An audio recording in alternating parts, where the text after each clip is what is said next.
Guys, that's my favorite introduction out of the ones we got currently available. Well, maybe Ultra Team is a close second, but anyways, we are in game number 2 in this best of 3, guys. This is the quarterfinals for the ZOTAC North American Cup.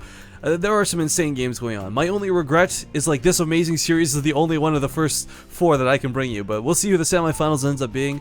Worth noting that the winner of this series will go on to fight the winner of Gung Fu Panda and Tassadar. On the other half of the brackets, we have Heart versus Tefl and Sage versus Hyun. So this is going to be a great day.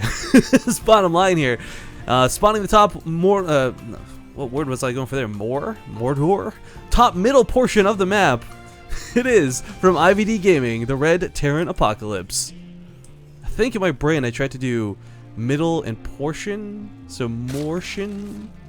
I don't know. Anyways, his opponent in the southern portion of this map, it is the Blue Zerg from Axiom. Give it up for Impact, who is checking for 2 racks. I like this. He checked for a little bit of shenanigans last game without being too diligent.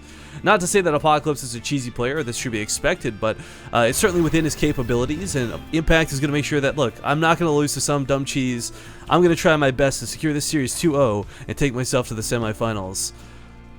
Of course, one drone scout like this is not a bad deal to have. Usually it sometimes gets trapped within a Terran player's base. I know some people like Fuser, for example, would very intentionally try and trap a Zerg player's drone in. Gonna actually be a little bit annoying here for Apocalypse's SCV. God, if you guys are Terran players, everyone's felt this at some point. That woe of like, just let me build, leave me in peace. Okay, well, the drone won't get a kill and it will be driven out of the base in a moment's time. Apocalypse not going for 2 racks Reapers or anything quite so unique, I guess we could call it here for an opening, but instead keeping it kind of standard. I imagine the faster Hellions will play a little bit better into him securing some map control. A really big part of why last game just didn't work out was Impact was ready for it. If he had never scouted that second barracks, there's no way there'd be 5 queens waiting for Apocalypse's push. But this time, of course, you know, you don't want to have to make 5 queens if you don't have to. It's a lot of resources dedicated. That's your 3rd base and then some. So if Apocalypse plays standard, we're going to probably not see Impact make an absurd amount of queens. Now, of course, you do make extra queens for creep spread. Don't get me wrong. But, you know, 5 extra on top of the ones you have for your larva, that's a little bit much.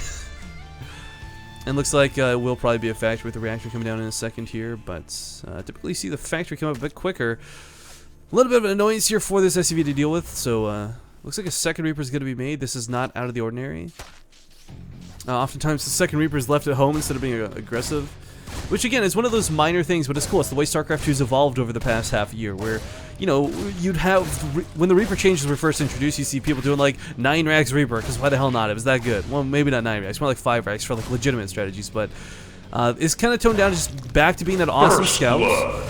The Reapers are not overproduced, and of course that second one, even just a few months ago, would always be brought forward with that initial Reaper, but Zerg players realized, hey, if I build 2 Lings behind this and send them across the map to cancel the command center, then I don't really care about that second Reaper, so now the second Reaper's left home all the time. Like, these are small things that I'm sure nobody cares nearly as much as I do, but I love watching the evolution of gameplay, even if it's like very, very minuscule things like that.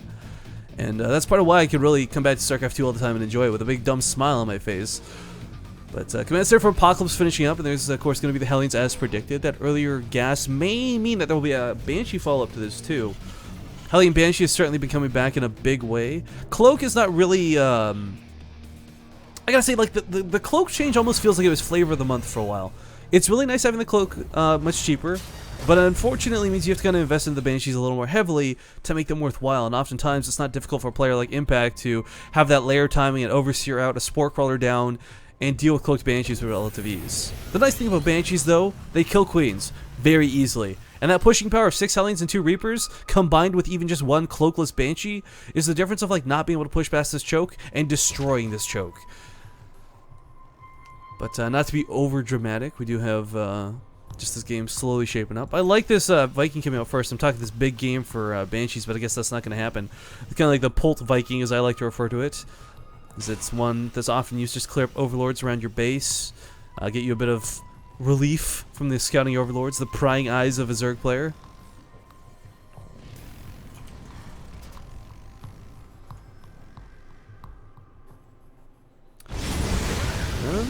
Alright, catches some Lings there, some barbecue goes down.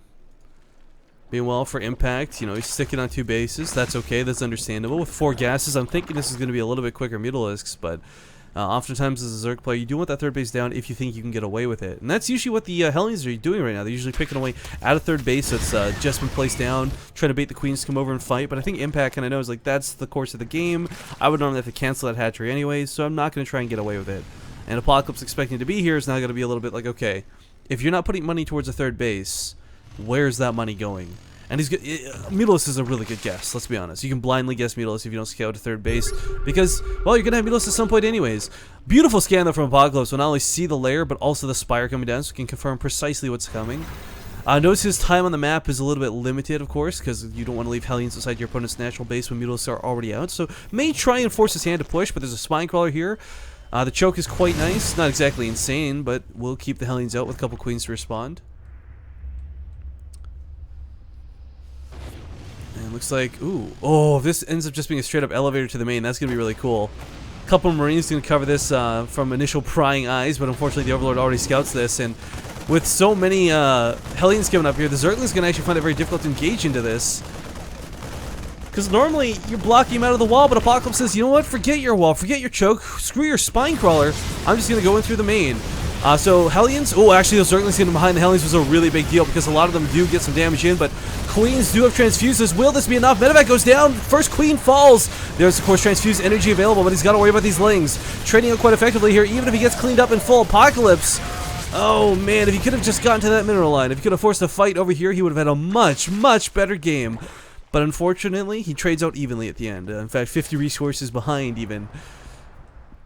Viking's still cleaning up Overlords around the map. Wants to make sure he's probably, if I click on this, it's zigzagged everywhere. There will be in a second.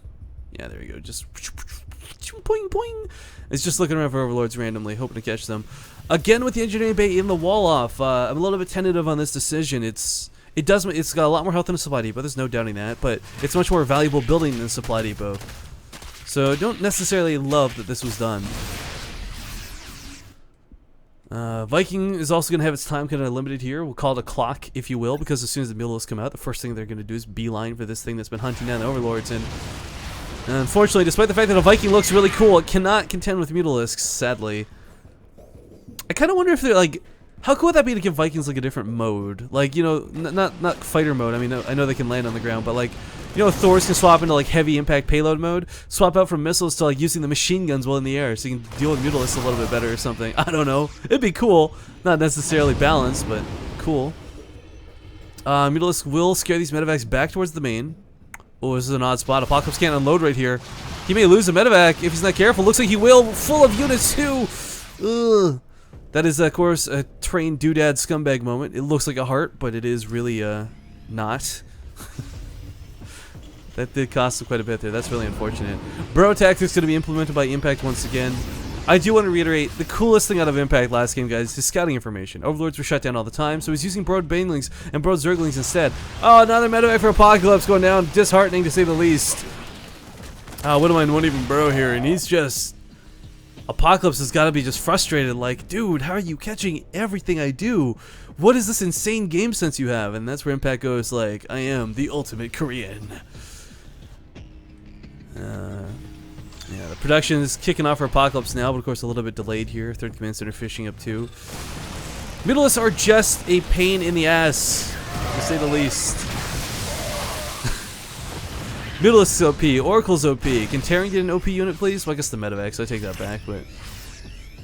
Yeah, trying to dance around with these Mutalisks is not easy. Not to mention the fact that Impact has freaking fantastic control. I mean, we can play the OP card all day, guys, but the reality is you put any unit in a player who can control it perfectly, that unit's going to perform quite nicely. Missile Turret will barely kill one Mutalisk here. Kind of an okay trade, I guess. It's really scary for Apocalypse, though. Last game you got to consider, he kept the Mutalisks engaged. He was constantly chasing them around. Impact, despite his near-perfect control, was still limited on the damage he could do. This time, Apocalypse isn't really afforded that same opportunity. There's so much airspace to hide around. Marines aren't going to be able to constantly keep these Mutalisks engaged. I mean, just run up here. Oh, come at me, Vikings. LOL. I mean, it's not hard for Impact to get some safe engagements here. So for Apocalypse, you know, he did invest in that Thor last game. An earlier Thor might not be out of the question or a bad idea. And, oh, I love this. So once again, even though there's lots of dead space for Impact to hide behind, Apocalypse still manages to corral the Mutalisks in. Banelings in the middle of the map will take out the scouting Marines, but that's not a big deal. Watchtower control is nice, but not worth Banelings in my opinion.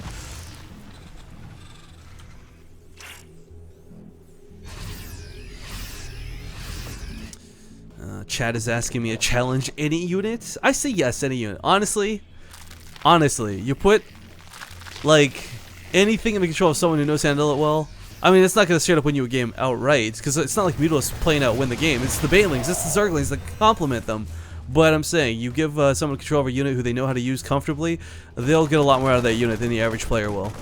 And these Mutalisks from Impact have been really aggressive so far, but taking a bit of a defensive stance at the moment. Doesn't quite know if Apocalypse is pushing out with a medevac drop, doesn't quite know what's going on. He's got a lot of map vision, of course, though. Or sorry, not Apocalypse, Impact. So even if Apocalypse did somehow sneak a medevac out, it'd be like the most ninja medevac with cloak of all time. Lots of Mutalisks coming up here. That would be imbalanced. Medevacs with cloak. Oh my god, how frustrating would that be to deal with? Mutalisks going to collide into the main. There's only one turret to defend, and unfortunately, despite the fact that there's an SCV pole, it's just way too many Mutalisks. One does go down at the cost of the turret. Couple of Marines coming out here, but just not enough. Apocalypse has to split his forces to engage into this. A little unfortunate for him. He's going to lose a couple supply depots. Ooh, this is actually going to hurt a lot if he loses the drop-down supply depot too, but where did that scan go down? Middle of the map, so he's pushing forward while this is going on. Knows the Mutalisks are in the top left, so he can actually push into the bottom right. Great read here out of Apocalypse. Unfortunately for him, though, some Banelings are finishing up in just a second's time, and the Widow Mines are used on the Zerglings. Can the spread, the focus fire be enough? We got the Mutalisks and some Zerglings. Oh god, I don't know how, but the Banelings slipped into the natural while this was going on. And Apocalypse takes some pretty hefty losses. Marines do clean this up just barely, but his push in the bottom right is not going too well. He's not focus firing down the Banelings, but of course he's kind of in a bit of panic anyways. Who can blame him? Mutalisks will clean this up, and this is not Apocalypse's game. Good game's going to be called. Impact will take it to game number 2. Or take game number 2, sorry. Whoa, get your head together. And this will send him sailing to the semifinals, guys.